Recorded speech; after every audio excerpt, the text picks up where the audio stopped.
my final stop in the Falkland Islands finds me here at Port Stanley.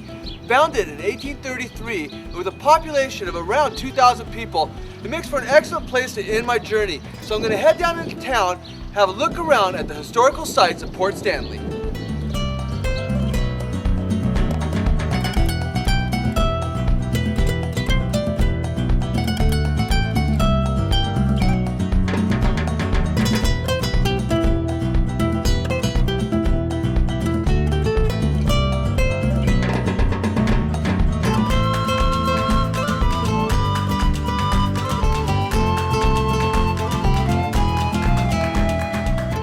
One of the first things I've noticed here in Port Stanley is the strong British influence, and you can see it in its architecture. Behind me is the governor's house, built between 1845 and 1860, and even today the governor resides here. So let's go inside and take a look.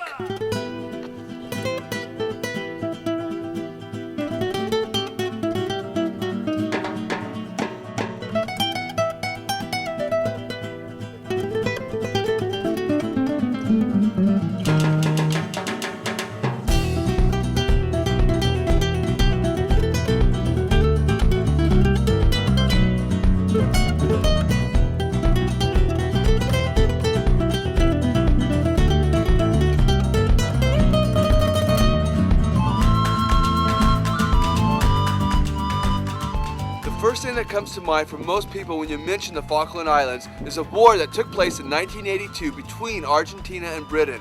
And this memorial behind me is a tribute to the men and women who lost their lives in that war.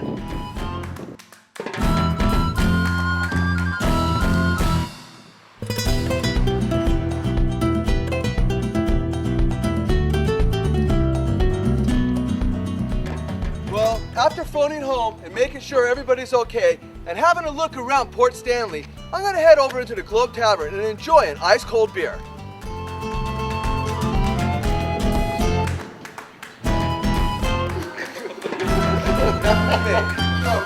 Can I get a cold beer? What should I? Stella would be nice. So I'm here in the Globe Tavern and I've just walked in. I'm about to have a cold beer, and this will give me an excellent chance to meet some of the locals. Cheers, boys. So the pub's a big meeting spot for everybody then? On the Falklands, yeah, the pubs is the main outgo for the Falklands, like, because there's really nothing else going on, like, you know, so everybody usually get up in the pub and have a wee chat, a wee drink, talk about their day and move on. Like. Okay, well, I'm here in the Globe Tavern. I've had a few drinks. I've had an absolutely fantastic day. This bartender here just gave me a shirt, which I will give to my son. But Justin, this is for you. This is Popeye. Gotta love this place. After spending way too much time in the Global Tavern, I'm now back aboard the Endeavour. And as I leave Port Stanley, I'm reminded once again of the incredible last few days I've spent here in the Falkland Islands. Being able to visit Carcass Island, New Island, Steeple Jason, and West Point Island, I have to say that the Falkland Islands met every single expectation I could have possibly imagined. This is an incredible part of the world, and if you find yourself anywhere near the Falkland Islands, I highly recommend a visit. As for me, it's time to continue on my journey as a National Geographic Endeavour sets course for South Georgia Islands.